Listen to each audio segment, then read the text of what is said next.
All right. Good afternoon, everyone. I'm Dom. I'm Jamie. And welcome back to the cutting room floor. Sorry for the delay.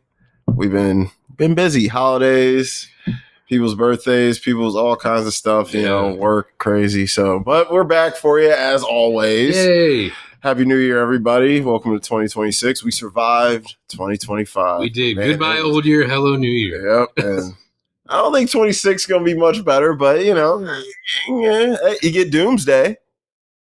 That's at the end, though. That's December of 26. Damn, that's all the way. Damn, I don't know why I thought that was just going to be in the summer. Well, because that's Spider-Man, though, right? I think a new Spider-Man, yeah. With Max from Stranger Things will be co-starring in it. It's kind of dope. Yeah. So some stuff's coming for this year, but we got to take a step back into last year. Supergirl. Yeah, that is. There's going to be some stuff this year. Yeah. I think Jumanji 2 is this year, or 3 is this year, too. Which would be kind of dope. Oh, yeah, the Jack Black version. Yeah. Anywho, so we got to take a step back in the last year. Talk about a legend we lost. We didn't get a chance to talk about Rob Reiner, R.I.P., and his wife, as you said. Yeah. Photographer. I'm sure was a saint. I don't even want to talk about how it happened because that was just... Bro, that's just gnarly, man. So obviously anybody listening to this, I'm sure you know what happened.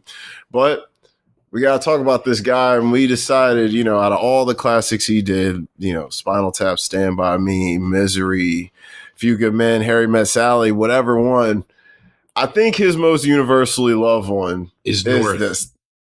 Never saw it. No, me either.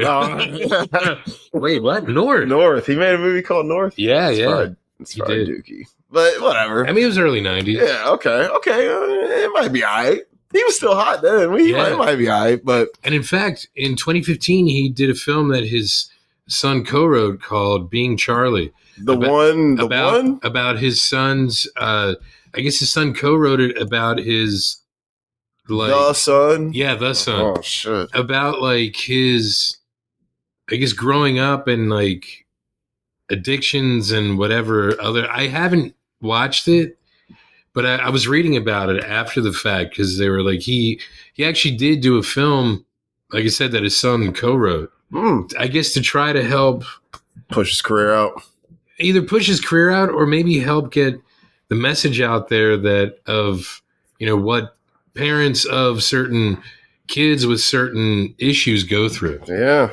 So no matter how much money you got, this shit sucks. Yeah. You know what I'm saying? Kind of, yeah. But, we're going to talk about one that everybody love, everybody like, everybody seen. In fact, it's universally loved because during quarantine, famous people would film at home, clips of it, and they actually have a version of this movie, The Princess Bride is the film. The Princess Bride, the home movie edition or something, where, they made their own versions. It's actually hilarious. And it was on, I think... Was it Quibi? Was that a very... Was that a short-lived app? Yeah, a very short-lived app. I do not remember Quibi. Yeah, and so they would do it maybe a few minutes at a time. Mm-hmm. But it was different people each time, different famous people doing different scenes of this movie.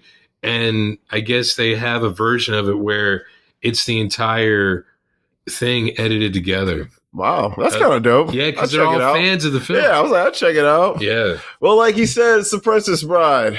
And this film, I watched it not that long ago before watching it for this. And I had a good time with it then. I had a lot more fun with it this watch. Dude, I was emotional watching it. Dude, it's I wasn't emotional. I was more so just laughing mostly. It's so goofy, but it does get I think that's what it was. It wasn't a sadness. It was this just encapsulates what you love about cinema. Yes, everything. This movie has everything in it. Yes, it does. I'm this movie is. This is the type of movie if somebody was like, Dom, what's a movie you could just kick back, turn your whole brain off and just not think about anything but the world you're seeing right now. Yeah. This is that type of movie for me. Just a fantasy film, just about a fun adventure that with practical effects and everyone feels like real people, even though it's in a time period and some shit that never happens, they just still feel real. And it's just a fun time. It's a they don't make them like this anymore kind of. No, not at all. In fact, they didn't even make them like that then when they really didn't. Like, I mean, this movie does live in the world of like the kid adventure movies, like The Labyrinth, Dark Crystal. Oh yeah. Never-ending Story, shit like that. Willow, like it does because it came out a year before Willow. Yeah, I was like, so Willow was definitely like, I was like, a lot of movies were inspired. Matt Monaghan, yell it one more time. Hey, Val Kilmer is terrific in Willow. Val Kilmer is terrific in everything. Yeah, evering, really, man, especially in Top Secret. Nick Rivers. Yep. How silly can you get, baby? Literally that show was stuck in my head for like 2 months, bro. I was like, jeez. So let's get some stats for The Princess Bride. Rotten Tomatoes, 96%. High-ass score. So IMDb, solid 8. High-ass score. Wow. And this is where I was most impressed. Letterboxd, 4.1. That's a really high score. This tells you how much everyone loves this movie. Because this ain't this isn't any type of prestigious film. This ain't The Godfather. This ain't Citizen Kane. This is a goofy ass hour-and-a-half comedy. And like at the time, was it even popular? I don't know. I think it had more of a life on video. I really think so too. I was talking to your boy Jerry, and he was like, when this shit came out on TV, he was like, dude, I will watch it I would look at the TV guide, I'd watch it anytime it was on.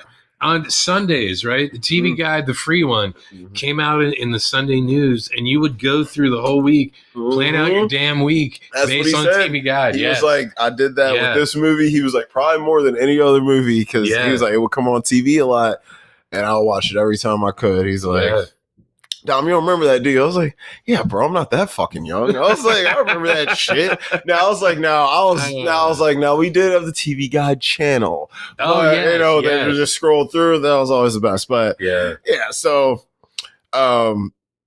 it's a simple story. This is a simple and believe it or not, the actual bulk of the movie, in my opinion, after having watched it and rewatched it, I don't think it has anything to do with the movie. Do you think the movie, the whole point of the story is about this kid to bond with his grandfather? That's exactly what I think. So it is too. Yeah, because it's a fake story. We know it's a fake story, and that's what I realized because I texted you something about how like low budget this looks. Yes, it looks cheap, and then I realized, wait, it's all in the kid's head. Yes, this is his imagination. This is what he imagines. Yeah, we're seeing what his grandfather's told reading to him. Yeah, absolutely, as we do when we read. Mm-hmm. And I'm like, oh shit, that's why it looks like that. Yep, and I loved it even more then. I think that's what kind of got me emotional. I realized, like, it's a movie about a kid who his grandfather. He doesn't really, not that he didn't like him, but he didn't want to spend any time. Yeah, he's gonna spend. Can you tell him I'm sick? Like, that's why he's here. And you gotta appreciate your grandparents while they're here. You know what I mean? And I think the movie taught him that lesson, and their whole relationship changed after this. About like a quarter or halfway through the story, he's like invested. Yo, he's like, hold on, bro. Yeah. You mean to tell me? And I'm like, dude, you read that wrong. He was like, no. Yes, he tells him, you read that wrong. Like, no, you effed up, buddy. I know. You're telling me that Humpernick's gonna win? Yeah. Shit is this? Was that Fred Savage? Yeah. And Peter Falk? Yo, man, your great boy. Great actor. Yeah. He is terrific. And look, they're only in it for maybe like 10 minutes. Total minutes, yeah. But they're the crux of the whole film. They're technically the main characters because the other ones aren't real. And did you see the USS Oral C hat from Spinal Tap? Yes, I did. Yeah. Yes, I did. I did catch it. I was looking for it. I was looking out for it. I was like, I was like, there's a lot of cool shit in his room, but I was like, I dude, he has a Judge Dredd t-shirt on his chair that the grandfather I caught that. Yeah. I was like, yeah, it's Judge Dredd upside down. He got the Fridge poster up. I'm like, oh yeah, is that the jersey he's wearing? Yeah. I was like, let's go. Because he's a Bears fan. Obviously, I'm guessing he lives in Chicago. I'm assuming. Yeah. Because every late 80s kid movie took place in Chicago for some reason. And Bears in the playoffs for the first time like forever, so go them. And they actually might win a game. Yeah, I mean, how do you feel about like the Browns winning against the Steelers the other week? That was great. Was that crazy to see? Like, are the Browns good this year? I don't know. No, they're not. So how but they it's a division game. Division games go either way, no matter how good or bad teams are. okay, bro. Like, as a Patriots fan, the Dolphins have been had 2-3 wins. We play them last game of the season, they'll kick our ass. They've done it so many times. It didn't happen this year, but it's happened. I don't remember if I ever asked you. So there was this this podcast called Dudesy that isn't around anymore for probably a really crazy reason. Mm-hmm. But it was like an AI thing where these two comedians, Will Sasso from Mad TV was one of them, where they would get together and just talk based on whatever prompts from this AI. It's fucking hilarious. And this AI created 2 comedy specials, AI generated. Wow. One of them is Tom Brady doing stand-up. That's hilarious. Yeah, I'm going to find it and I have to send it to you. See that. That is funny. And the other one was, and this is probably what ended it, was a George Carlin comedy special from a more recent one called I'm Glad I'm Dead. And it's actually incredible. Probably great. It's actually incredible, believe it or not. And so is Tom Brady. Carlin is great. But I forgot to ask if I ever told you. You never told me that. You definitely need to send me that. Because the Tom Brady AI comedy thing is actually really funny. Because it sounds like Tom Brady just he's jokes. Dry as shit. So yeah. Funnier. So that's fucking hilarious. Yeah, it's crazy. All right, definitely send me that. All right, I'm sorry. Right, Princess Bride. So basically, we start out this. Look, we got it's Christmas time. Yeah, I don't think it's which Christmas is weird Day. because both these characters are insanely Jewish. Yes, very. And I'm yes, Peter Falk is Jewish. Fred Savage is Jewish. And there's Santa Claus. Peter Falk there's is the balls most on the Jewish-looking mother. So that's crazy. But he plays an Italian dude in Columbo all the time. He always playing because he grew up in that area in New York. But but he's Jewish, and so is Fred Savage. But it's a Christmas movie. That's hilarious. Because when the mom opens the curtains, there's snow. Yeah, there's snow. There's He has decorations in his room, and there's Christmas lights on the one house. Yeah, he has decorations in his room too. So that's why this is a Christmas movie. It is. Yep, non-Christmas movie. Yeah. So Peter Falk is coming through and to read the kid a story, and the kid don't want him there because he pinches his cheeks, and and he's sitting there playing video games. It's a sick day. Yep, sick day playing old baseball games. It's like a sick day over Christmas vacation. Yep, which sucks. You never want to be sick that time. So he comes through, and basically she's like, "Look, some little motherfucker, you're gonna have to sit here with Gramps." So he brings him a present. It's a book, and it's The Princess Bride. Yeah, he's like, my father read it to me when I was sick. I read it to your father, and now I'm going to read it to you. Which his father should have read it to him, but that's okay. That might be an unanswered question. Yeah. Oh, you know what that is? Because the mom does have a wedding ring on. Yep, he got a stepper. But what happened to the dad? Is the dad working, or is the dad out of the picture somehow? I don't know. Is that why the grandfather's there? Maybe I don't know. Because he wouldn't be the mom's dad if he read it to the dad. Yeah, absolutely. So makes sense. Dun dun dun. Sorry, I didn't mean to skip over everything unanswered questions, but it's all good. So this story starts out. We see 2 young people who look kind of similar. Yes, they could be related. How old was Carrie Ellis in this movie? He was 23, 24. 23? Yeah. Shit, he looked. It's a little not that he looked old, but I thought he was older. I thought he was closer to 30. Yeah. Because think about it, once he's, spoiler alert, the Dread Pirate Roberts, and he has the mustache, he's very Errol Flynn. Mm-hmm. And I know that's on purpose. Yeah. But I don't know. I was never really into swashbuckling films, but I love this movie. Yeah, this is what he reminds you of. Yeah, as a swashbuckler film. I mean, it's got its swashbuckle moments, but I don't know if I would put it in that. Well, that's who he becomes, that archetype. Yeah, for sure. Yeah. And obviously the Spaniard. Yeah, Inigo Montoya. He's the best character in the movie. I believe he is. He is the best, and that gets me every time. He's the best. It's gut wrenching. He's a goat, but he is. And anyway, we'll get to him. Yeah. So Mandy Patinkin. Dude, yeah. Yeah, He was. It was incredible. hard to recast him, but we'll get there. I think I might have some good you have recasts. dudes. All right, we'll see what you Yeah. got. So these dudes. So you got this dude and you got this chick, Yeah. Buttercup, Yeah. and Wes. Wesley. And Wesley. I'm gonna call him Wes. Farm boy. Actually, at that point, he's farm boy. He is farm boy. Yeah. And they're in on a love. farm. If they're on a farm and they're both poor. Yeah. And they're in love. And Buttercup, Robin Wright. Isn't that it's Jenny? Yeah. Yeah. Yeah, this is her first role. This is her first movie. She did this, and then she was on a soap opera called Santa Barbara. And then she did Forrest Gump. And then, she went into films once, I believe, Santa Barbara ended. Okay. Maybe before, because obviously she did this before around the same time. But yeah, and then Forrest Gump, then she met Sean Penn, I guess. Yep. After that. Right. And then became Robin Wright Penn. She's a good actress, though. Yeah. I like her a lot in this movie because I hate her in Forrest Gump, but not because she's a bad actress, because I hate Jenny. Yeah, because Jenny is the villain of that film. Jenny fucking sucks. But so Johnny gave me AIDS. Yeah, that's what I was like.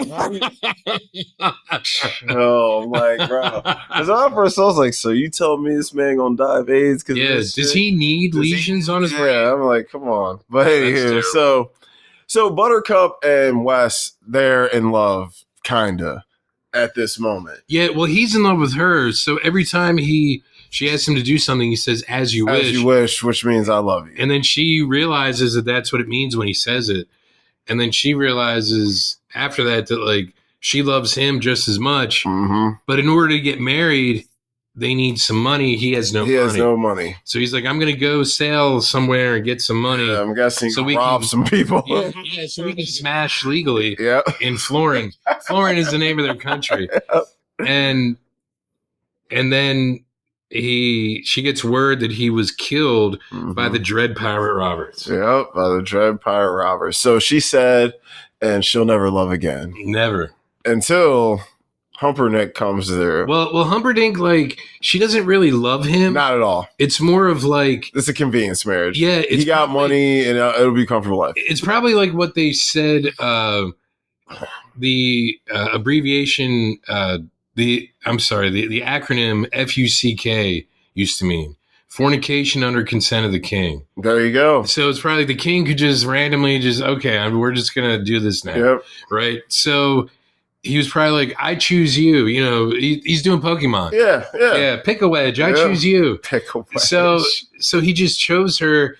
And I think she was just so down. She's like, whatever. I have nothing to live for what else anyway. I got? Yeah. So I mean, she was definitely the hottest chick in town. Or pitchers. Yeah. I had to get my own water, my own pitchers. Yeah. I had to do everything. So now I don't have to.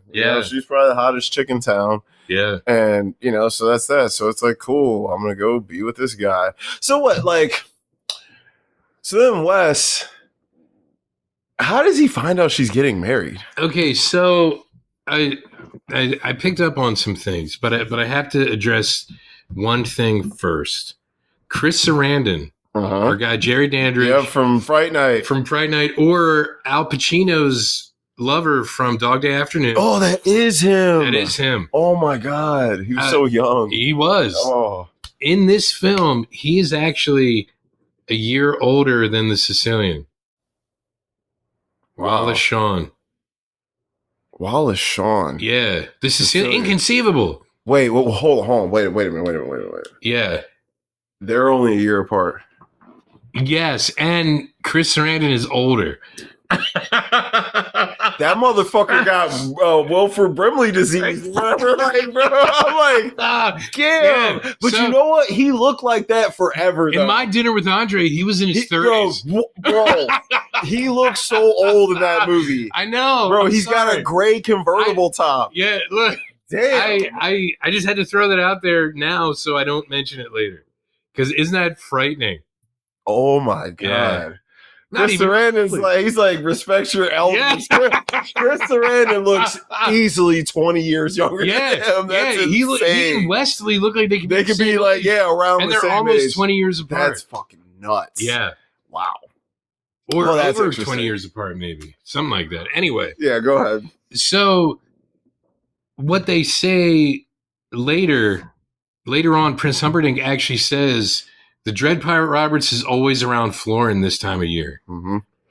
So, because of that, I think they threw that in to let you know why the Dread Pirate Roberts would have been around and how he would have found out. Okay. Because he would have just been around skulking. Yeah, I'm like lurking around. Also, really quick, William Goldman wrote this film based on the book he wrote, The Princess Bride. Do you know? I mean, he wrote a lot of classic films, but what classic film did we do a few weeks back or a few months ago did he write that we both loved to death? What year is it? 69? Directed by George Roy Hill. I was literally gonna say Butch Cass. I had it. Bam. I had it before you even I'm said sorry. George. I was like, I just gotta think of the whole time. Yeah, I was like, it's long, boy. Yeah. Yep. Butch Cass and the Sundancer. Yeah. One of the best of all time. I know. And look, he wrote this one too, man. Damn. William Goldman. He was working a long time. He was, and he wrote other films because I remember looking at It's it like for almost Butch 20 Cassidy. years later. Yeah, Yeah, that's it's crazy. incredible. Nice. So that's why I think the Dread Pirate Roberts was there. So what ends up happening is Princess. At this point, she's Princess Butter. Princess Buttercup. She gets kidnapped by Wallace Shawn, the Sicilian, Vizzini. and his two Fezzik. hired thugs. Yeah, Fezzik, Andre the Giant. Yep, Andre who's the Giant. one of the best characters. He in is the film. absolutely incredible. He is. He is. He is. And Inigo Montoya. Yeah, Inigo Montoya. Manny Patinkin, who is the other best character. He's the best. Those two together are incredible. They're incredible, especially towards them when they go save Wes. and everyone I've seen like interviews, they always say how great Andre the Giant was. I mean, he was as great. a human being. Oh, well, that's good. Yeah. Just like as a person, like he was just the nicest guy, and I guess he was actually really weak, they said. So like when he's like holding people, it's like there's like harnesses and stuff to help him because he, because I think because of whatever condition yeah, he had, you're not supposed to be that big. yeah, it was his condition that made him that way. It wasn't anything other than that. Nice. But in spite of all that, he was like the nicest guy. Yeah. So the three amigos rob this, kidnap this girl. Oh yeah, because she goes riding because she's upset.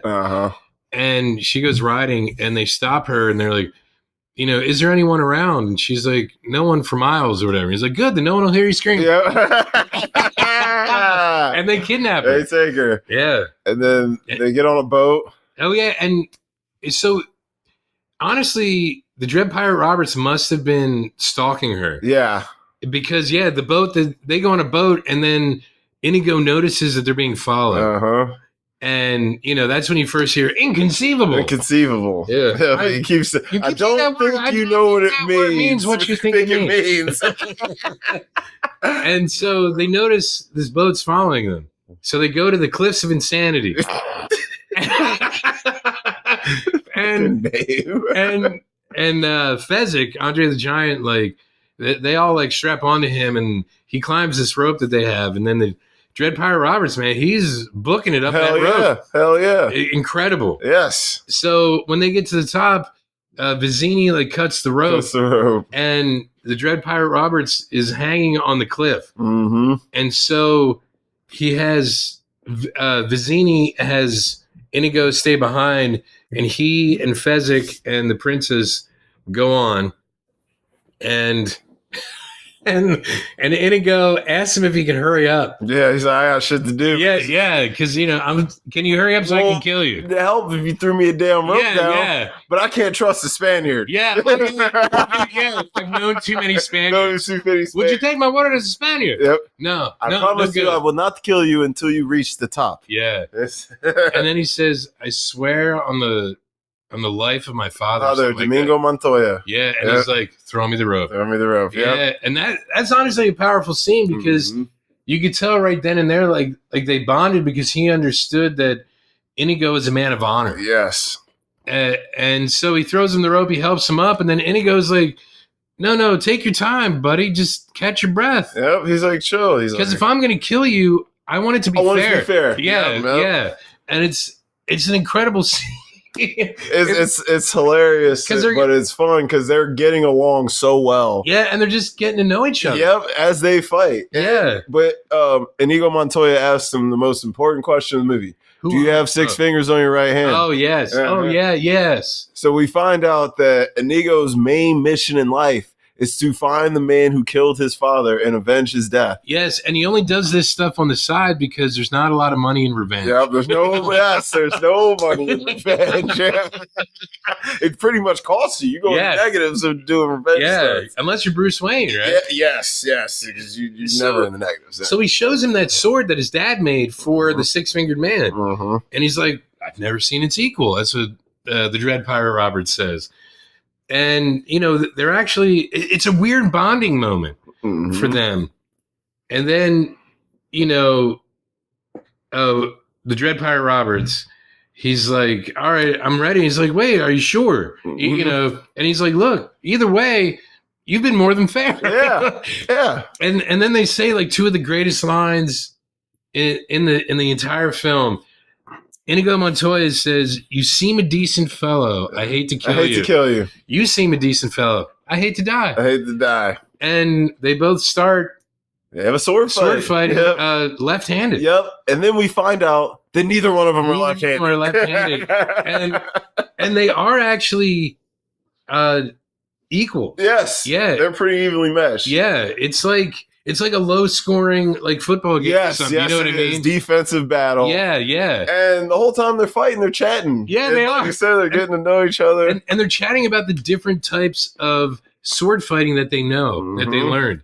And it's incredible because everything they do reminds me of like a 1930s style swashbuckler. Yeah, like a swashbuckler. Yeah, it does. This is a swashbuckler part of the movie. This is the main swashbuckling part. Is. And a couple at the end. But this here is like the first one you see. And it's kind of the one that sticks with you the most, I think. It does. And, Inigo tells the Dread Pirate Roberts, he's like, you're better than I am. Yep, he does. He actually admits it. He does. He does say he's better than him. And he bests him and knocks his sword away. And then he's like, just kill me. And the Dread Pirate Roberts is like, I would sooner destroy a stained glass window than an artist like yourself. Yep. So he just knocks him over the head, just knocks him out. Yep. Respect was there. Yeah. And so then we move on and we got to take out the other 2. Yeah. So you have the giant. Yes. And Vizzini tells him just to throw a rock at his head when he comes by. Yeah. And he does, but he intentionally misses because Fezzik has morals. He does. Like both of them do. Yeah. And Fezzik do. Vizzini's the only asshole out of them. Yeah, he is. And so they end up fighting like mano a mano, and it's not fair. And you find out it's only not fair because Fezzik isn't used to fighting one guy at a time. He's just fighting at least 6. And so the Dread Pirate Roberts just knocks him unconscious. Yeah. And to make sure he's alive. Yeah. And he chokes him out. Yeah. And they have a whole conversation during it. Yeah, they do. and that's when you learn that Fezzik isn't used to just fighting one guy. Mm-hmm. And you realize, like, wait, he's actually weakening this motherfucker the whole time. Yeah. I'm like, you must have a pretty strong grip on him, dude. Yeah. Get him down. And then, he tells him to rest well and dream of large women. Yes. Then we go on to my favorite. Yeah. This is one of my favorite parts of the movie. You do this one then. One of my favorite parts of the movie. You gotta stop the master, Vizzini, the brains. Yeah. Who he actually has her. Yeah. And she's in his possession. And they're at like the top of the little hill or whatever. Yeah. It looks like they're getting ready to have a fucking picnic. That's what it did because those rocks. Yeah, I'm like, it looks like they're about to have a picnic. And basically, oh yeah, because they had cups and wine. Yeah. So Vizzini's basically like, oh, well, you may have gotten past some other 2, but I'm way too smart for you. Have you heard of Aristotle? And Socrates. They're fucking morons. Like fucking retarded. Yeah, basically, they're like, these guys are dumb. So Vizzini is one of them guys, though. He just talks out the side of his neck. Oh, yeah. And pretty much his strategy. CK? Oh, man. Too soon? Maybe. December, January. Yeah, about 4 months. It's time. Yeah. But chill. About to get killed. But So he's just a shit talker, right? He And is, his whole strategy is, I'm gonna talk so much until this guy somehow fumbles.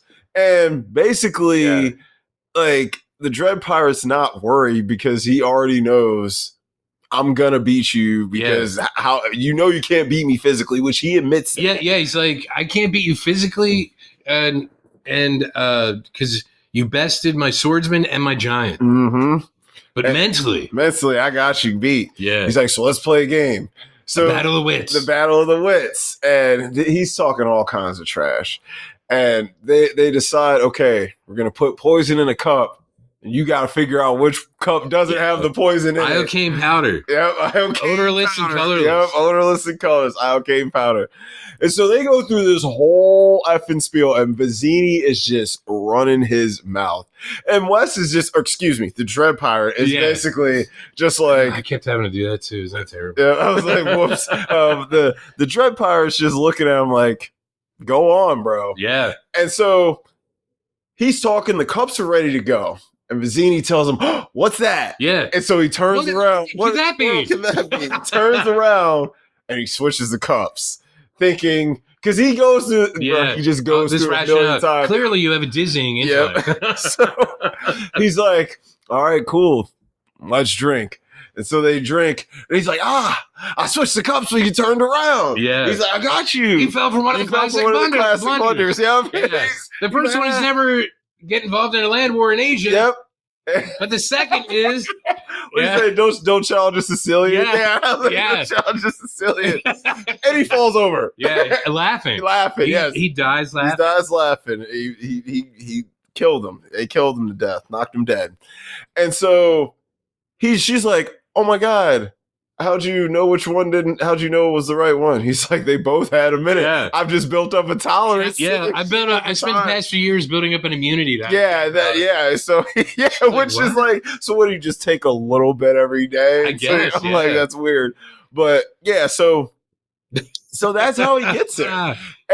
But she still doesn't know who it is. Yeah. She just thinks, oh great, another dude's just kidnapping me from these kidnappers. And she hates the Dread Pirate Roberts because he killed her Wes. true love. Mm-hmm. She's like, oh, I hate you, bro. Yeah. And they go on a little ride. They're going through, and one of the funniest parts is when basically she kind of confronts him about what's going on, and they have a little fight, and she's like, bro, F you. And she knocks him down a hill. And it's one of the funniest parts. The way he rolls down the hill is so comical. It's so slapstick comical. It is. And it's supposed to be. Yeah. But his bandit mask comes off, and it reveals who he is. Well, but she heard, because as he's rolling, he's like, as you wish. Yeah. And she's like, she's like, Wesley, what have I done? And she rolls down the hill just like him, looking like a fool. Yes, and I'm like, I love when directors can get this kind of work out of their actors, because these guys fully committed to dropping down those hills like idiots, and it's freaking hilarious. But now, cat's out of the bag. So cool. So now Wes can be Wes, and so she's like, oh, you came for me, yada yada yada, all that stuff. Yeah. But who's looking for him? The Prince. Yeah, the Prince Humperdinck has been looking. Count and Rugen. The Count Rugen, man, who's like his right hand. Yeah, his general. Yes, that's his little lackey. Yeah, and they're looking for him, and they're actually like closing in. Yeah, because what does she say? Prince Humperdinck can track a hawk on a cloudy day. Yeah, that's what she say. What? And he's or a falcon. Like, I'm sorry, falcon. Yeah, a falcon. A falcon. Yeah, a falcon. Yeah. A falcon on a cloudy day. But yeah, he can, because dude, he's on their ass the entire time. Yeah, he really is. And I'm like, oh, seriously, how do you know where they are at all times? Well, spoiler alert for anyone who hasn't seen the movie. I apologize. You should not have been listening this. Yeah, not at all. So I believe he knew exactly where to go because he planned it. That's right. Yeah, that's right. Yeah. So it's not necessarily that he's that good of a tracker and he's that good of whatever. He's just that great of an asshole. Yeah, because he planned it, so he knew. Yep, he knew. Yeah. And so they keep trekking along, and they get to the rats next, right? The fire swamp. Fire swamp. Fire swamp. Yeah. With this quicksand in it. The lightning sand. The lightning sand, that's what they call it. So it's like these kind of like old faith, these like little geysers that just spit up fire. Mm-hmm. And then there's like they call it like lightning. I think lightning sand, but it might be lightning something else, but it's quicksand. It's quicksand. And the ROUSs, the rodents of unusual size. Yep. I don't believe they exist. Every saw 2 of them. I think that part in the end when Inigo finally fucks with the Count, I laughed the hardest at. Because, dude, when he starts fighting the rats, bro, it's just so goofy. You can't help but laugh. Tongue sticking out. Yeah, dude. Like, and I'm like, it's clearly a guy in there. Yeah, you can tell. It's just a guy in there. So she falls into the lightning sand, and he, of course, being the hero he is, he jumps in after her. And I'm like, shoot, girl, you might just have to die. That shit looked like it went deep. And they was in there for a minute. Yeah. But luckily, it spits him back up right in time, and sand come out their mouth and shit. I'm like, oh, fuck all that. They're coughing out all that stuff. Yeah. And they're like, we're moving on. And then they come into the rats, and he's like, I don't believe that shit. Because he's like holding her, and he sees 2 of the huge rats staring at them. Mm-hmm. And I think he only said that so she didn't freak the fuck out. Yeah. I don't believe they exist. Yep. Yep. And the fight is funny as hell. Yeah, it is. That's when like Rob Reiner got these motherfuckers like so goofy. Yeah. Yeah, and they're like legitimate actors. They're real. I'm like, think about Mandy Patinkin. Like he's like a higher level actor. Bro. That's what I'm like. And Carrie Yules ended up having a great career. You know what I mean? Like he was... Because Men in Tights was after this, right? Yes. Yeah, so... Yeah, but what was Glory, though? Was Glory before this or after this? Glory was after this also. So this kind of blew him up. This was probably his first really big thing. Yeah, this definitely blew him up, for sure. Yeah, for sure. Because, he got a lot of roles after that. Yeah, because what's that Charlie Sheen movie? Oh, Hot Shots. Hot Shots. Yeah. Hot Shots is great. And then Twister. He's in Twister? Yeah, he's like the bad dude in Twister. Yes, he is. That's right, because once the 90s hit, he always played villains. Yeah. Which was weird. I'm like, I think it was Hot Shots because he was like the Val Kilmer in Hot Shots. Yep, he was. Yep. Yeah. Crazy. But so they fight the rats and they make it out the fire swamp. But of course, who was waiting for them? Prince Humperdinck and Count Rugen. And Count Rugen and the homies. Yeah. And they're basically like, all right, y'all going to jail, y'all getting fucked up. And she's like, well, listen, no. Don't kill him. Don't kill him. Take you can have me. And she's like, what the fuck? And he's like, yeah, what the fuck? He's like, death first. Yeah, he's like, he's like, we'll live in the fire swamp. We can do it. All this. And she's like, nope, I'll go. And he's like, bitch, what I do all this for? She sees the guys surrounding behind him with she knows they crossbows. can't win. She's like, we can't win this, dude. And I get it. That's any woman would do that. That's fine. And, it's probably the right choice. Yeah. So they lock him up, and she has to go and marry the dude. And the whole time we can see that Prince is, dude, he's plotting on some craziness. Yeah. His wedding's not even real. No, he wanted her kidnapped and then killed, and they were going to blame it on Gilbert. Gilbert. Yeah, and so now he just has to like redo his plan because Wesley fucked it up a little. So now he's like, I'll just kill her on the wedding night. And he's like, and Wes, we're gonna torture this guy. Yeah. So they got this guy locked up. They put him on some weird contraption. And where did they lock him up? What's it called? The Pit of Despair. The Pit of Despair. That's right. Yeah. And that weird white dude's the albino. When I say white, I mean this dude's like powder. I think even in the credits, like the albino, like that's actually his name. That's what I'm like. I'm not talking racially white. Yeah. I mean this guy's literally the color of paper. And he was played by Mel Smith, like a British comedian who used to be on a show called Not the 9 O'Clock News with Rowan Atkinson when he started. Okay. Yeah. Not the 9 O'Clock News. Yeah, Rowan Atkinson being Mr. Bean. Okay. Yeah. That's definitely what I know him as. Yes, He's great. Hilarious. Yeah. So the albino's down there and he's like, yeah, basically you're screwed. And he's disgusting. He got like some weird shit. He got like herpes or something. I don't know. He was probably kissing the same woman in This Is Spinal Tap that the guys were when they all had the herpes. Or the cold sores. The cold. Sorry, cold sores. The herpes. Yeah. So herpes the love bug. Yep. Chill, you're ruining a classic. Herpes fully loaded? Fully loaded. That's when it's downstairs, too. No more Beatles. So he's like, listen, bro. Like, he was kind of nice. Oh, yeah. You know what I mean? He was a nice dude. Yeah, because he just worked there. He's just like, hey, look, I'm just doing my job. My job is to fucking torture you, bro. Yeah. Sorry. No one ever survives the machine. Mm-hmm. And basically, she's like, oh, Buttercup's like, am I going to marry this dude? Yeah, I guess so. And then she's like, no, I love Wes, and I'm going to tell him. Yeah. And she runs into Humperdinck's office or whatever, and she's like, I love Wes, and no matter what, he's always going to come for me, and you might as well just let me go because it ain't never going to work out. And he's like, all right. He's like, sure, no problem. I'll send 4 of my fastest ships. You write out 4 notes. We'll send them out, raise the white flag, because the Dread Pirate Roberts is always around Florin this time of year. That's when he says it. Yeah.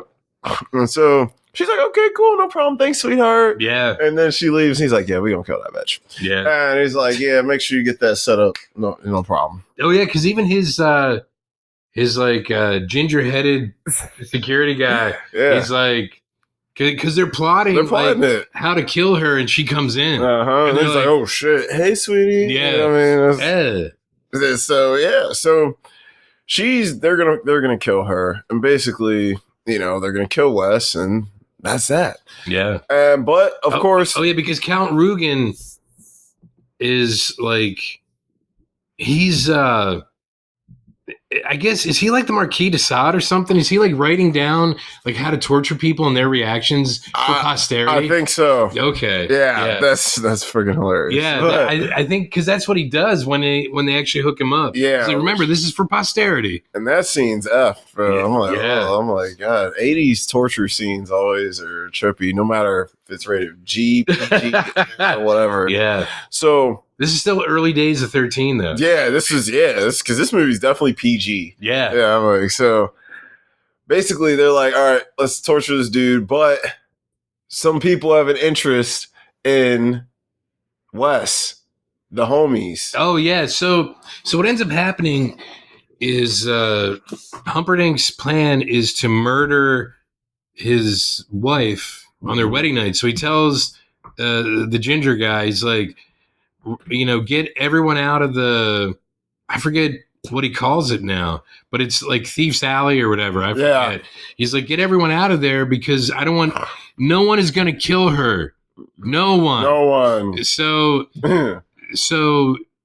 get a brute squad together and clear it out. And he's like, okay. So the brute squad goes through and they're like, we got everyone out, but we're having trouble with this Spaniard. And they go, and Inigo is there, and he's drunk because Vizzini told him to go back to the beginning, like if everything goes south. And that's where I guess he hired them, is wherever he was drinking.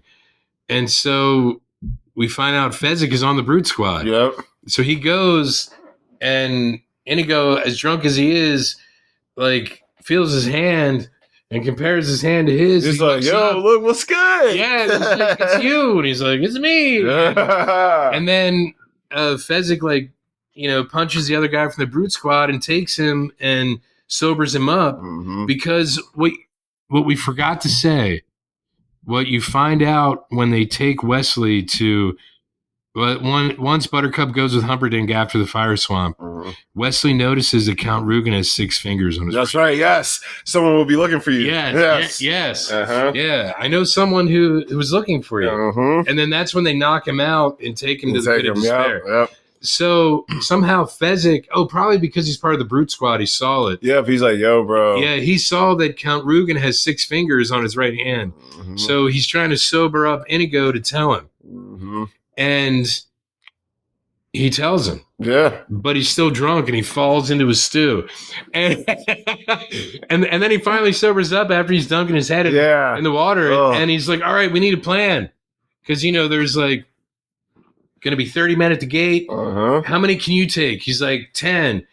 That leaves 20 for me. Yeah. I don't think I can do it. So Inigo realizes they need the man in black. Yep. We need the man in black. Yeah. Yep. So he's like, "Where's Johnny Cash?" Yep.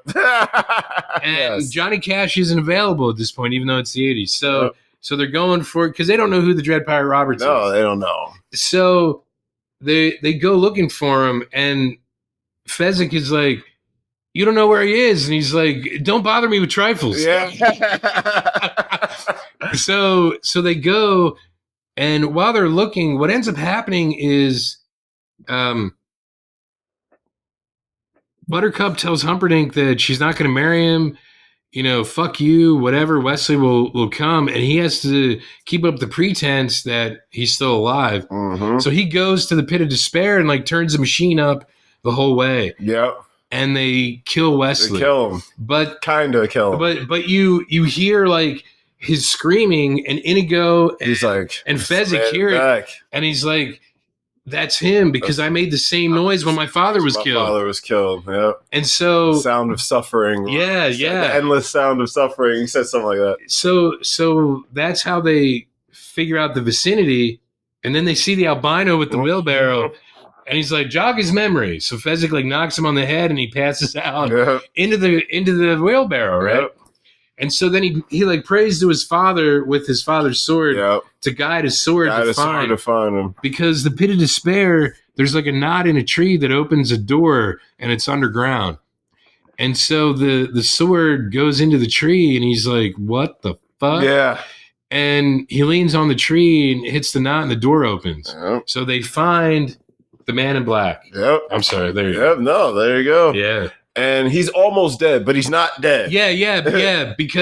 But they don't know that. They don't know. I think he's dead. So Inigo knows of Miracle Max. Yep. Because he's like, "We're going to need how much money do you have? We're going to need a miracle." Mm-hmm. So taking Miracle Max, brilliantly played by Billy Crystal and Carol fucking Kane. Carol Kane. Oh my God. Yeah, incredible. 65. I've never worked for so little. Except for one time, but it was a really good cause. Yep, it was a good cause. So Miracle Max is this guy that sells miracles. Yep. And he's the one who tells them that he's not completely dead, he's mostly dead. Mostly dead. So he better than completely dead, because what do you do if he's completely dead? He's like, go through his pockets and look for loose change. So he like pumps some air into him with like one of those things, for like a fireplace. Yeah. Mm-hmm. So then he asks him like, "What do you have to live for?" And he like pushes down on his stomach, and he's like, "True." Mm-hmm. And and he goes like, "There's no better reason or higher purpose than that." And he's like, "No, there isn't." But he said to Blade. And basically, they're like, "Listen, our plan is to fuck up Humperdinck." And then he's like, "Oh yeah, oh yeah," because Humperdinck fired him. Fired him. He hates and he hates him. So he's like, "Oh yeah, this is a good cause." Yeah, 65. He's like, "You got that 65?" Yeah. You want to do it for free? No, not at all. But he's like, "Hey, so have fun storming the castle." Mm-hmm. So they take Wesley and the pill, whatever chocolate coated pill it is, to the castle, but they're like on top of like a wall or something, aren't they? Yeah. And they're looking, and then they give him the pill, and Wesley wakes up almost right away, but he can barely move. Still weak though. Yeah, he can't do anything. You moved your finger. I've always been a quick healer. Yep. And so they kind of devise a plan right there. He's like, "What I wouldn't give for a Holocaust cloak." and Fezzik pulls one out, and then he's like, "If only we had a wheelbarrow." Oh, we have one. We got one. So they devise this crazy plan of having Fezzik being lit on fire in the wheelbarrow, talking about how he's the Dread Pirate Roberts. Mm-hmm. I mean, with his accent, it's kind of tough to make out, but it's great. Yeah. Because he scares everybody away from the gate except for the guy with the gate key. Mm-hmm. And so they get into the castle. The wedding is going on with Peter Cook. Is that as the dude the priest?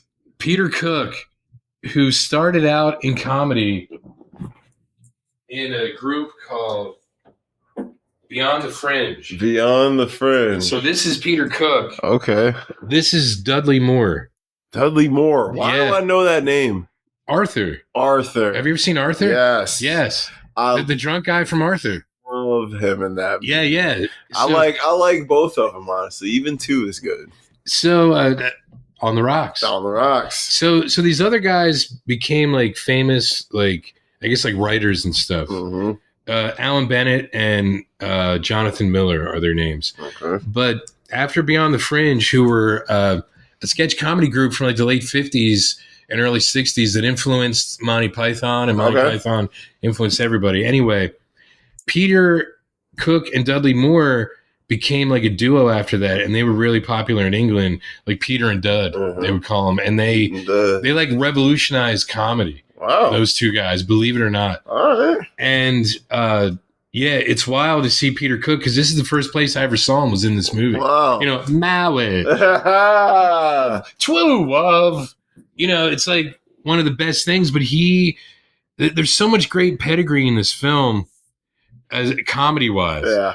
And it's amazing. So anyway, at the same time, they're doing the wedding, and this priest, and it's just crazy, or the clergyman is crazy, and Humperdinck is like, just skip to it. Shit up. Man and wife. But he never says I did. He's like, man and wife, man and wife. So he takes Buttercup to her room to lock her in, and while this is going on, Inigo sees Count Rugen. For the first time in 20 years. Hello. My name is Inigo Montoya. You killed my father. Prepare to die. And then Rugen runs away. Yes. So he runs after her. And Wesley is slowly getting better, but Fezzik still has to hold him up. Yeah. And then Rugen goes through a door that Inigo can't open, so he's yelling for him. So Fezzik puts Wesley on a suit of armor in the arms to kind of hold him in place, and goes and gets the door for him. And when he goes back, Wesley isn't there. Uh-huh. But Wesley is laying in bed in Buttercup's chamber. Yep. And so she sees him and is like, "Oh my God, I knew you'd rescue me, but it's too late. I'm married." He's like, "Did you say I do?" She's like, "No." And he's like, "Then you're not married. It didn't happen." It didn't happen, yeah. Isn't that right, Pig? The stuff that he says to Humperdinck in that scene is incredible. He's just coming at his whole life. Yeah, vomitous. No one's ever talked to me like that before. Get used to it. Get used to it. First time for everything. Yeah. And I love how he's like, "Yeah, I'm in this bed and I can't move, but you're still ain't shit." Yeah, you know what I mean? But no one knows he can't move. That's only he does. So he's like bluffing the whole time, and then Inigo is still chasing Rugen, and he catches up to him, and Rugen throws a knife in his stomach. Like, you fucking get some. Yeah. And for a minute, bro, you thinking Inigo's gonna die. Because even Rugen says, he's like, "You spent your entire life chasing me just to fucking fail." That is the worst. That was the worst. I was like, God damn. Yeah. That was like, that line slaps hard in a fucked up way. Yeah. And even Rugen says that's the worst thing I've ever heard. He literally says that's the worst thing I've ever heard. And then he like stabs him in the shoulders. And then Inigo just keeps saying what he said. He keeps saying, my name is Inigo Montoya. And dude, bro, when he says it the second time, I bursted out laughing so fucking hard. Yeah, because Rugen's like, "Stop saying that." I started cracking up, bro. Because it's like Inigo is a man obsessed with revenge. And he finally, through weird circumstances, got to the point where he could actually enact the revenge that he didn't know if he'd ever be able to enact for his father. And, you know, they have this crazy fight where even Rugen is actually pretty good. Yeah, it's crazy. Well, I mean, he is the Count. He is, yeah. He should be at least decent. Yeah. He got a whole extra finger. Yeah, that's true. That's true, yes. So, I mean, because for a minute you do think it does seem like Inigo might die. And I'm like, bro, there's no way this guy can die. Yeah. But he doesn't. No. And he gets the Count. Yeah. And he's like, you know, promise me anything I want. Everything I have and more. I want my father back, you son of a bitch. Yep. And then he kills the count. Yep, and that's great. It's a powerful one of the best scene. parts. Yeah, It's one of a the very best parts. powerful scene because you can feel. Look, Christopher Guest and Mandy Patinkin really brought it. Oh, they brought it in that scene, but obviously because of Rob Reiner, the director. But they really like acted the hell out of that scene. They did. They were both great. And all the while, Wesley is in the bedroom with Humperdinck and Buttercup, and then he stands up, points his sword at him, and tells him to drop his sword. And Humperdinck drops it, sits in a chair, and Buttercup ties him up. And then Inigo shows up as Wesley kind of falls, and she's like, "What's wrong with him?" He's like, "He's very weak." And then Humperdinck's like, I knew it. As he's being tied up. Yeah. To be left with his own cowardice. Yep. And so. And then they hear Fezzik yelling out the window. Yep. He's like, "I went to the stables and found 4 white horses." 4 white, perfect. Yeah. There's enough room of us to get the girl, too. If we find the lady. Yep. Hello, lady. Hello, lady. Yep. And it's like so sweet. You're like, sweet, Aw. simple ending. And they just jump out the window. Fezzik catches them, and they ride away on horses. Ride away in the sunset. And by morning, they know they're safe, and they have a passionate kiss. Yep. And then it's the end of the book, and the grandson interrupts the grandfather throughout. A couple times, yeah, because he's so interested. Yeah, because he actually gets really invested in the story, and then he asks the grandfather if he can come back tomorrow and read it to him again. Yep. And what does the grandfather say? I don't remember. You don't remember what he says? I do not. It's the most important line in the whole film. I probably have it in quotes, but I just don't remember. So the grandson asks if the grandfather can come back, the one he didn't even want to see. Uh-huh. And if he can read that story again, and the grandfather just turns and looks at him, he says, "As you wish." As you wish. There you go. And it's the perfect ending. It is a perfect ending. As you wish. As you wish. The perfect ending. Yep. Because the grandfather's telling the grandson that he I loves love you. Yep, that's what he's telling him. How sweet. Yeah, isn't that incredible? I was like, what the fuck does he say? It is incredible. It's beautiful. This honestly might be a perfect movie, and I don't say that often. Yeah, I mean... A perfect American movie. Yeah, American film. Yeah. Especially for the time it came out. Yeah. And what he gave us in storytelling. It's a simple... it is honestly a perfect movie in a sense. Anyone can watch this. Anyone can. And it's timeless. It's timeless. It's a beloved film by dude. There's people. It don't matter what kind of movies you watch, whether you watch blockbusters, dramas, foreign language.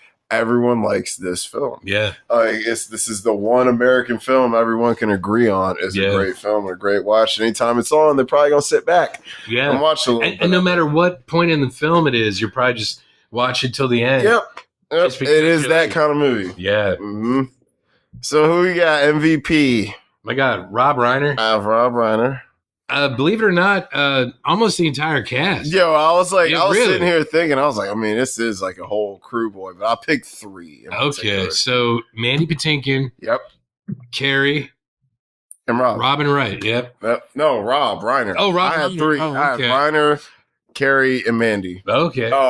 Robin Wright was great too. Yeah, for being like her first real thing. I was like, no, she's great. She's definitely in best characters. But you're right, because as far as like the performance goes, like those obviously the direction, but I mean dude, Carrie and Mandy were they made the movie. Electric, And I mean and honestly I'll go to Giant. I was like, I gotta throw him in too. Yeah, especially when he and Inigo are like rhyming. Oh my God. And when they're like trying to find Wes together when they link back up, that's great too. So we'll throw him in because he's not like an actor. So for sure. Honestly, this might be even before like, other than let's say Hulk Hogan in Rocky 3, where he played a wrestler. This might be the blueprint for wrestling acting. Yeah, like acting outside of your forte. Mm-hmm. Yeah, peak season.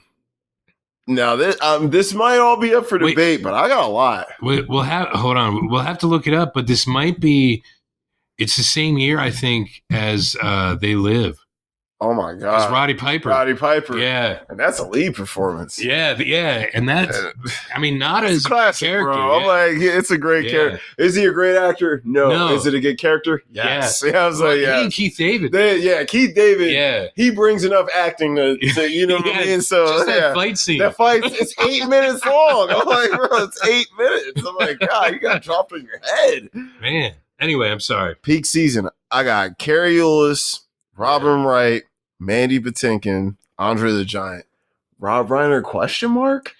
I don't know. He did a few good He did a lot. Yes, that was probably his. Yeah. That's his peak season, I feel like, commercially. Yeah. But I feel like if anyone knows a Rob Reiner movie, it might be this one. Yeah, that's true. If there's one, if they're like, have you seen one? But well, I don't know. And you start rattling them off, they'll be, I've seen The Princess Bride. Yeah. So because most people, as great as Spinal Tap is, not everyone. No, and not everyone. Like, it's maybe Stand By Me. Stand By Me is a great movie. I mean, as far as that's my personal favorite Rob Reiner. Yeah, but I think this one has more cultural weight to it. Yeah, and over the past almost 40 years since, it has. I think this one has really survived the test of time. Yeah. And it's honestly, it's probably looked at in a much better light now than it was even when it came out. Yeah. So I don't know, Rob Reiner's a question mark there. Yeah, that's true because it depends on your taste, I guess. And what you're basing it on. Yeah, because I think you're right. Like this film, because it literally has everything in it. It has comedy, it has drama, romance. Yeah, it checks all the boxes. Especially for the 80s. Yeah. Best quotes, sir. I'm gonna just start going through them. You'll have some. You'll definitely throw some in I missed. I mean, we've been going over it as we did the thing. Yeah. So, let me see. When he was saying "as you wish," what he was really saying was, "I love you. I shall marry a lady who was once a commoner like yourselves." Yeah. You never said anything about killing anyone. I hired you to start a war. Yeah. That's funny. Are there rocks ahead? If there are, we'll all be dead. Oh, yeah. Knock it off. I mean it. Anybody want a peanut? You're really good at rhyming. Yes. This is not as easy as it looks, so I'd appreciate it if you didn't distract me. Oh, yeah. I promise I will not kill you until you reach the top. I swear on the soul of my father, Domingo Montoya, that you will reach the top. Throw me the rope. Throw me the rope. Throw me the rope. And the way he says it, he's so throw me the rope. You don't happen to have 6 fingers on your right hand. I know something you don't know. I'm not left-handed. Yeah. I'm not left-handed either. Yeah. You're trying to kidnap what is rightfully stolen. Yeah. You're just stalling now. You would think that, wouldn't you? Yeah. It's so funny. Never go in against a Sicilian when death is on the line. That's what it is. Yes. That's what it is. Yeah.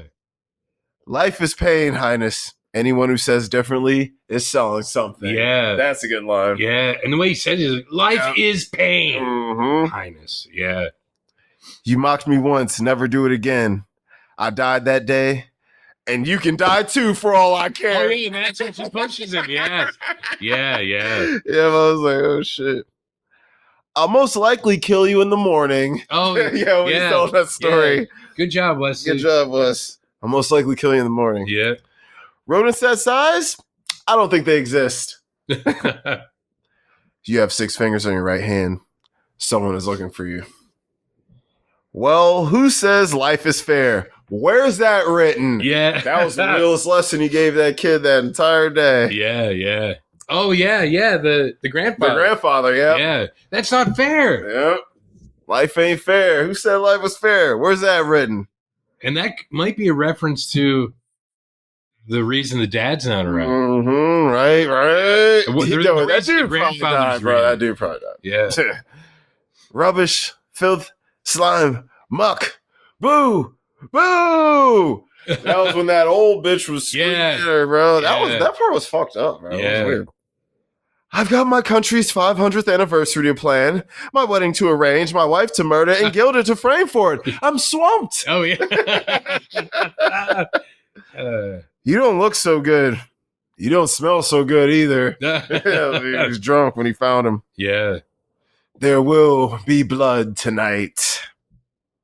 You are the slimiest weakling to ever walk the earth. That is the sound of ultimate suffering. Yeah. Father, I failed you for 20 years. Now our misery can end.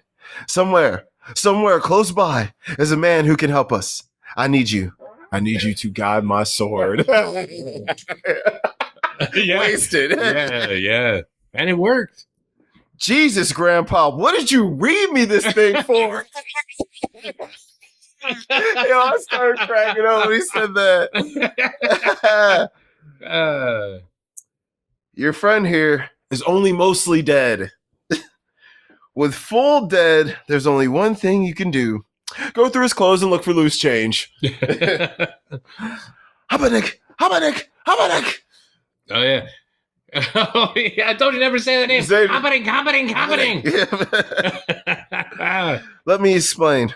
Nah, that's too much. Let me sum up. Yeah, that's it when they're at the wall. Yeah. Man and wife. Say man and wife. Man and wife. Hello, my name is Inigo Montoya. You killed my father. Prepare to die. Yeah. Sorry, father. I tried. Oh, that was. Hey, you're like, bro, if this guy dies, I'm done. Yeah, because he's just like slumped there. Yeah, it's like when I first saw it, I was like, yo, I'm with the fucking grandson. If Inigo dies, I'm done here. Yeah, and like the look on his face when he's slumped there and he's just like, yeah, it's crazy. Mm-hmm. Just some great acting all around. Oh, yeah. You've been chasing me your whole life, only to fail now. I think that is the worst thing I've ever heard. And the way Christopher Guest says it, it's so maniacal. You just hate it. You're like, you dick fuck. Yeah. You've got an overdeveloped sense of vengeance. Yes.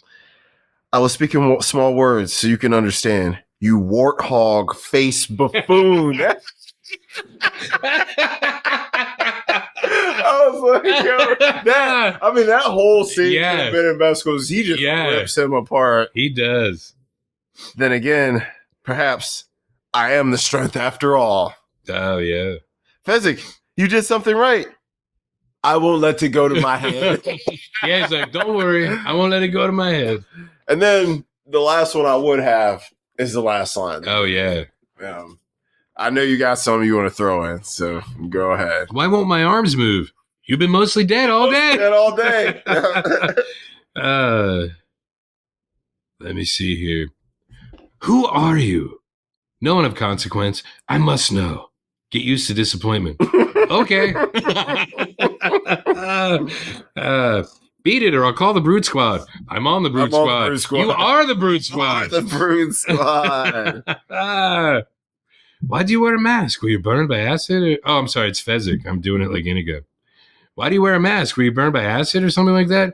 Oh, no. I just think that they're terribly comfortable. I think everyone will be wearing them in the future. Yeah. Crazy. Let me see here. You said some of these. I'm sure I got some of them. Oh, here we go. This is towards the end. Okay. You know, it's very strange. I've been in the revenge business so long. Now that it's over, I don't know what to do with the rest of my life. Have you ever considered piracy? You'd make a wonderful Dread Pirate Roberts. Because, Wesley says it's like handed down. Handed down, yeah. Yeah, because that's how he got it. Mm-hmm. So, yeah. You keep using that word. I do not think it means what you think it means. Yeah, I don't know how I missed that. Inconceivable. Yeah. Yeah. I can't compete with you physically, and you're no match for my brains. You're that smart. Let me put it this way. Have you ever heard of Plato, Aristotle, Socrates? Yes. Morons. Yeah, morons. We'll never survive. Nonsense. You're only saying that because no one ever has. Yep. Give us the gate key. I have no gate key. Fezzik, tear his arms off. Oh yeah, Mindy. Oh, that's right here. Yeah. And I will end on that one. All right, that's a good one. Yeah. All right, what's aged the best? The direction, the nostalgia, and the acting. Yes. And the writing. Yeah, believe it or not, like everything, because they somehow made a period piece timeless. Yep, they sure did. Which is incredible, but it's framed as a story, and that's why. Which makes it work. Yeah. So yeah. You got anything to add? Just every performance in there has aged so well. Mm-hmm. Even Fred Savage, that's probably one of the first things he did. Because that's before the Wonder Years. Yeah. And it's like, my God, like him as a little kid. And yeah, it's just everything is just so good. What's aged the worst? Honestly, I had nothing. Yeah. Probably just the limitations of special effects. So the ROUSs. Yeah, the rats are real humans. Yeah, but it's part of the charm, though. It is very charming, though. It makes it so much funnier. It's so practical. Yeah, so you're like Carrie Ellis is fucking wrestling with a guy in a rat costume, and that makes it funnier. Yeah, it's probably a little person. Yeah, it might be. I don't know, bro. That was probably do like 5'6" at least. Like, look, it was probably the Sicilian. Yeah, but it was probably he was like, they were like, bro, you're playing dual roles, bro. like Mia Goth and Frankenstein playing like his mom and the woman he's interested in. Yeah, there you go. Dual roles. Yep. Yeah. Hey, incest is real. Most rewatchable scenes. I got the entire damn movie. Yeah, I was like, you can't really pick just one. That's what I was like. Thing is, I'll just highlight some of my favorites. It's infinitely watchable and quotable. Some of the best, though. Okay. When he's climbing up to fight Inigo for the first time. Yes. Honestly, when he fights all three of them individually. When he fights Fezzik with the Battle of the Wits. When they roll down the hill, the fire swamp with the rats, like the torture scene. So any scene with Wes, I was like, when they take Wes, any scene with those guys, when they take him to get revived, the wedding and the breakup, and of course when Inigo finds the Count, and any scene with Peter Falk in it, because Peter Falk just adds a magic to it, because he's just that great, bro. He just reminds you like your old granddad. Yeah, he played that too well. And he was probably like 60. Yeah, when he was definitely old. 59 or 60.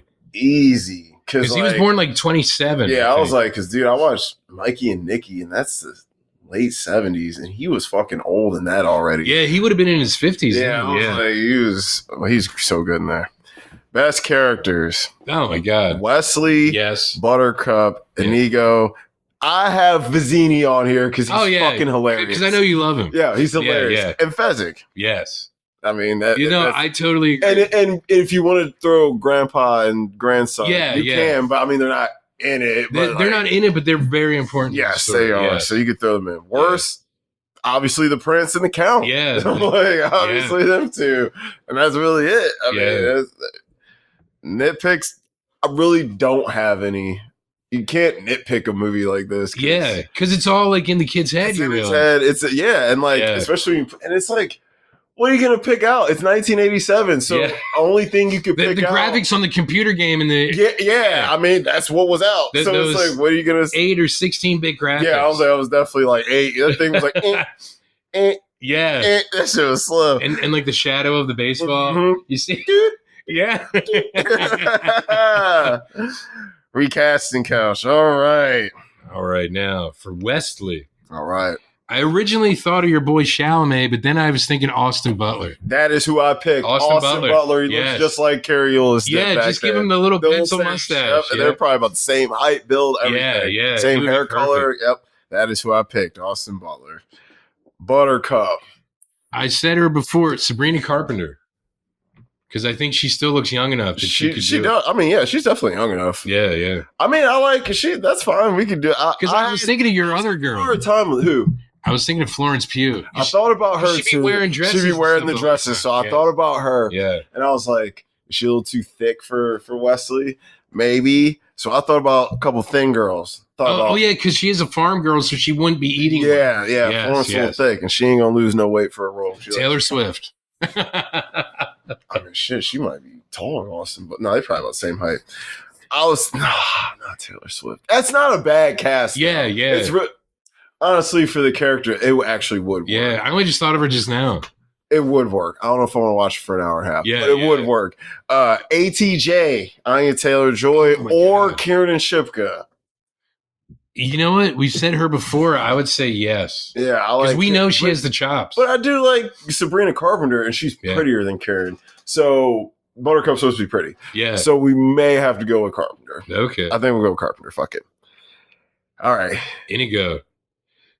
I said Diego Luna. Oh, that's really good. Actually, make it a Oh Spaniard. my God, Right? you win there. Right? Yes, because I had two, and neither one of them are technically Spanish, but they could both play Spanish.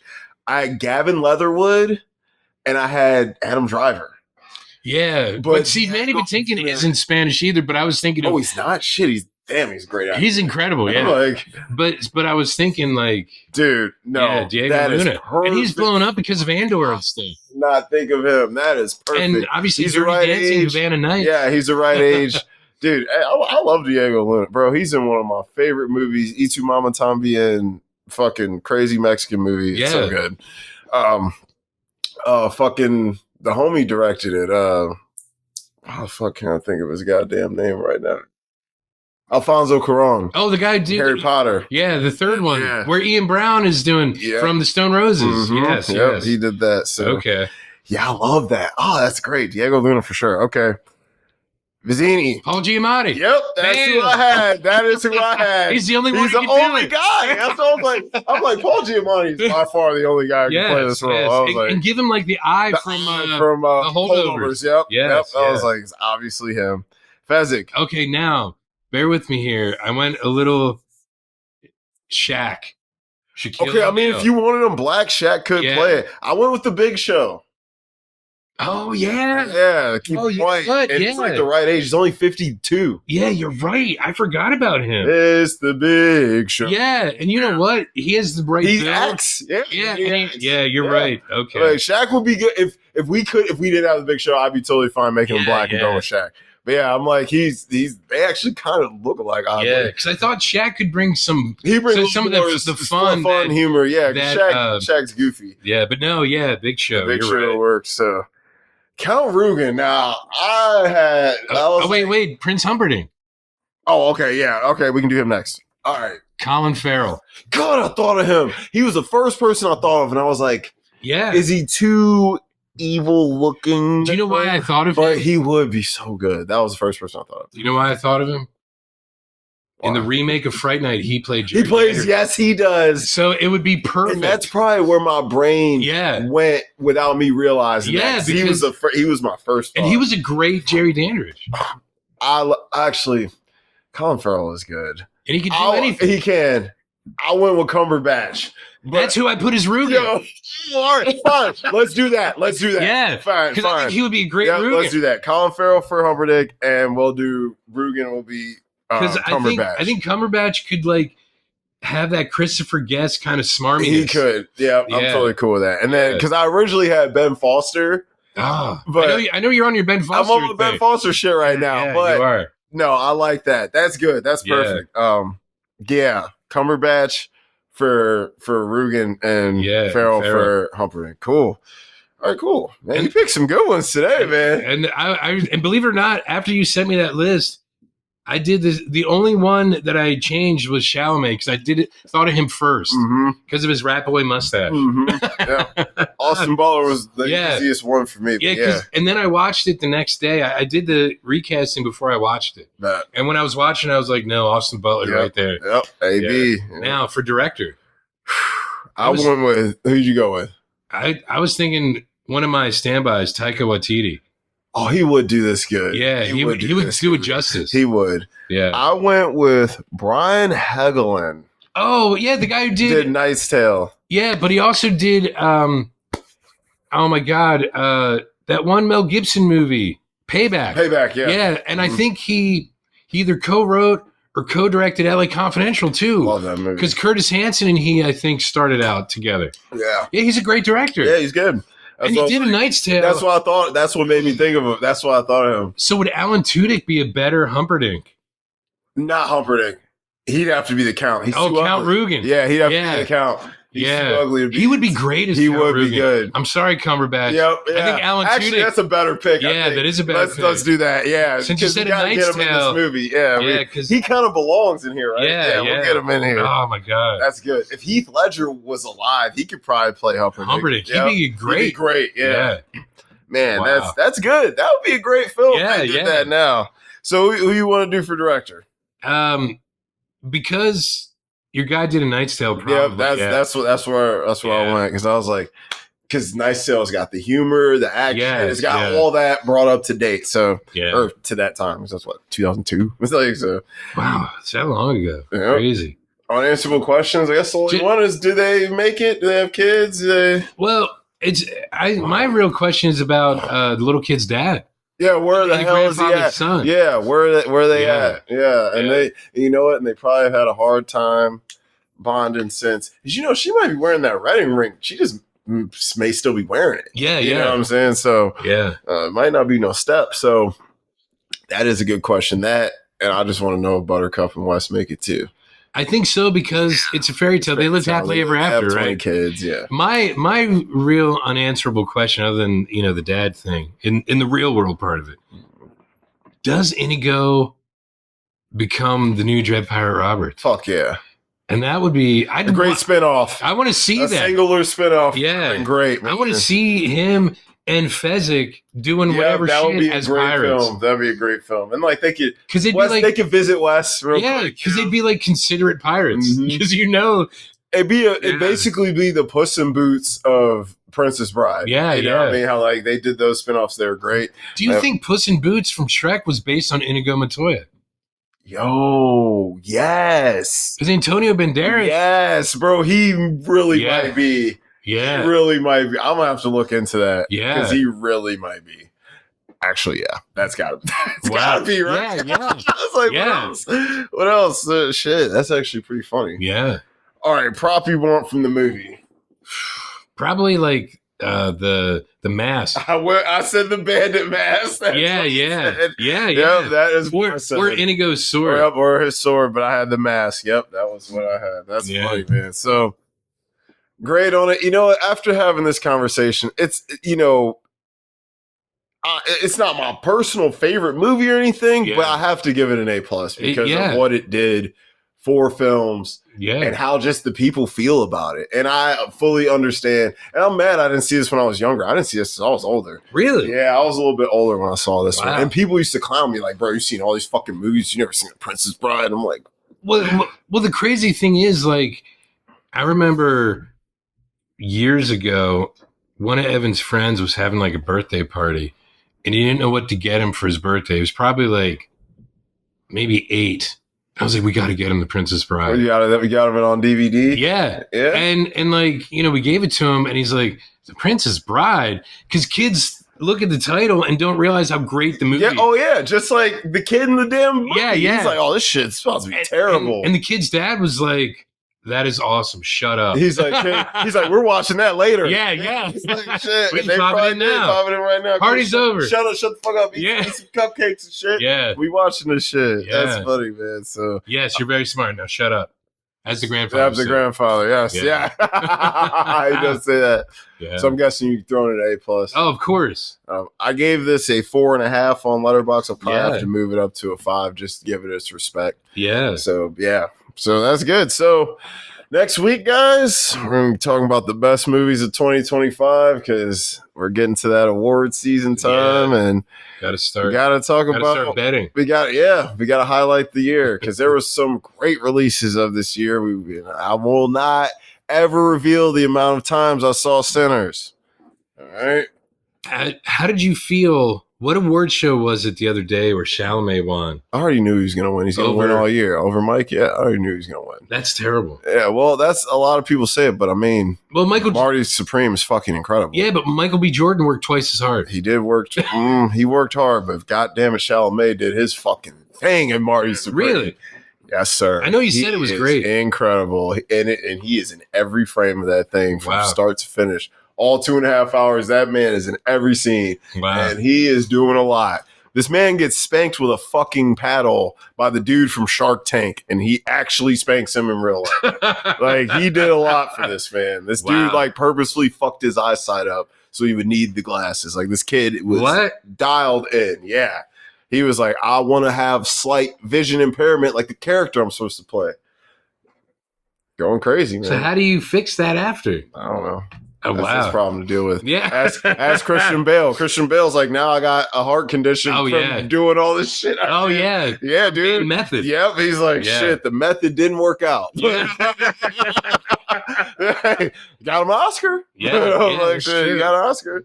So, is that The Machinist? I know he lost all that weight, and then he played Cheney. Yes, but Dick. He gained a lot for that. Oh, it wasn't Dick. It was something else. I'm sorry. No, it's called Dick. Or Vice. Vice, Called Vice. Yeah. Dick is the guy. Yeah, but Dick is a Nixon. Nixon, yes. Yeah. Great. Oh, love that movie. But yeah, no, he won the Oscar for The Fighter.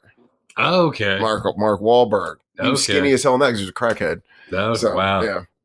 But yeah, guys, so that's what we got next week. Best movies of 2025. Yay. I'm Dom. I'm Jamie. It's Cutting Room 4.